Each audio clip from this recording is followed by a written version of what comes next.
and on today's episode of WoTC Academy, we're going to be looking at the 54th installment of the map we're in the series. So we are on Serene Coast, it's a standard battle, and we are in the Tier 9 Italian Heavy Tank Premium that was just added to this new season pass, the Felice, or Felice, however it's pronounced. I don't know how to pronounce it. Of course, in typical fashion, this happens to be a mastery game, and when I get mastery games, it's when I'm not recording, so we have to use the good old-fashioned replay system that we all know and love. Sarcastic air quotes there. Now, this game is a very good demonstration of map awareness, as we're going to see, like, right off the bat here. I find myself way out of position and, for a short amount of time, unsupported. So we're going to be pushing forward here. Again, I see very quickly that I have no one to support me. They're all hanging around at the back. Not a good sign already. And I roll up, I get some spots, and I'm like, yeah, it's a 2v1. I try putting a quick snapshot into the CC-67. Yeah, no dice. So I'm just going to back up. Knowing right away that it's like at least a 2v1. I'm just going to back up. I'm going to try and bait my opponents into getting into range or like a good line of sight of the teammates behind me that are just going to be sitting there. Slowly but surely, though, I do have some teammates coming up to support me, and the tanks like the CC-67 and the Alpine Tiger in front of me, they're being aggressive, and there's some mediums back there I got to watch out too. So I'm going to just hang back here on this hill because I can kind of control at least two avenues of approach, and I have people behind me that I can semi-hope to rely on to get some shots. The Alpine Tiger is taking advantage of the fact that there's no one to contest him pushing up to that point, so he's going to try and push up and contest this like little terrain feature with me. And I'm going to pop forward. I'm going to try and put a shot into his upper plate, thinking 127mm gun is going to do that from that angle. No. Again, no dice. So I bounce the shot, he misses his shot, and I'm going to roll forward again once I reload, put a good shot into his lower plate, and that seems to kind of have scared him to back off. Now the CC-67 is going to be trying to come around the hill. I am aware that those two are over there, and I am keeping track of the tanks to my right there ahead of me, just in case any of them come up. The Alpine Tiger has turned his attention to something else, giving me broadside, and I'm going to just punish him for not paying attention to me. The 67 and the Alpine Tiger push up.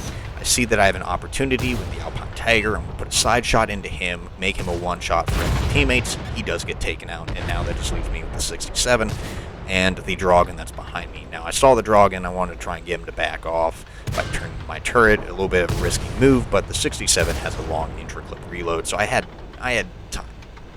Now, I take two shots from the 67. One of them bounced. The other one, I think, was a pen. I didn't catch it. And again, with that intra-clip reload, I know that I can kind of be aggressive and push him back.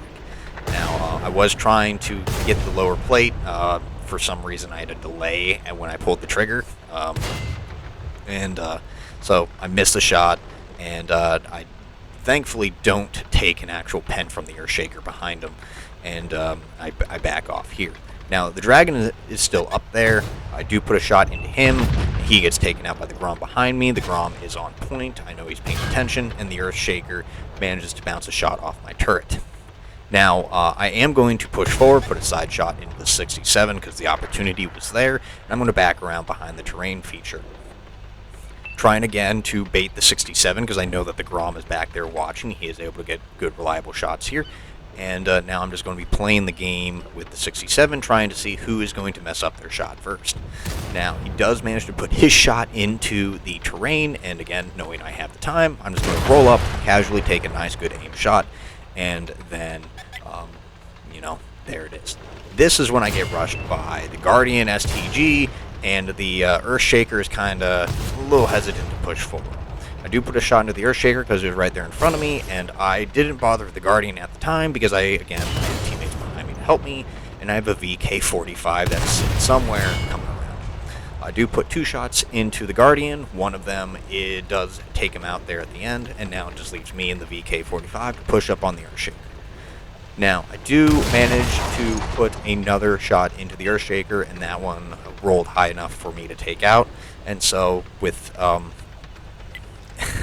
So with the help of the VK-45 and the tanks behind me, we do manage to hold off the enemy onslaught, if you could call one that, and take that flank.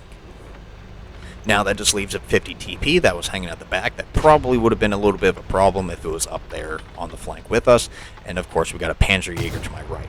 I'm going to focus on the 50 TP because he's not paying attention to me, and it's free damage because I don't really have to worry that much. After the first couple shots, though, he does turn his attention to me, so I do have to kind of like wait for him to either get taken out by a teammate or try and get a different angle. And I am going to try and play with the rocks here to get a good angle, and I do find one and manage to take out the 50 TP again. That just leaves the Panzerjäger here on the flank, and we're going to play another game of who is going to mess up their shot first. I have the health to take the Panzerjäger, but when it comes down to rate of fire, the Panzerjäger has me beat. He does mess up his first shot. I'm going to roll forward. I'm just going to punish him for that. Thankfully, the BK-45 is there to take him out quickly. And that was pretty much the main thing I wanted to focus on with this battle here. You can find yourself out of position more often than not, and the easiest way to get yourself out of position, well, get yourself out of trouble, is to realize when you're in that troubling situation early enough and get out or get yourself back to a position that you can be supported by teammates there. And that's a mistake that a lot of people tend to not realize and act upon quickly. And that's what I wanted to demonstrate here in this replay. Other than that, I'm going to let it just keep going because, again, this was like the mastery game. Unfortunately, I failed to show the pull metal end screen due to a capture mistake on my end. But sure enough, this was indeed the mastery game. As at the end of it, I did manage to snatch well over 7,000 damage combined.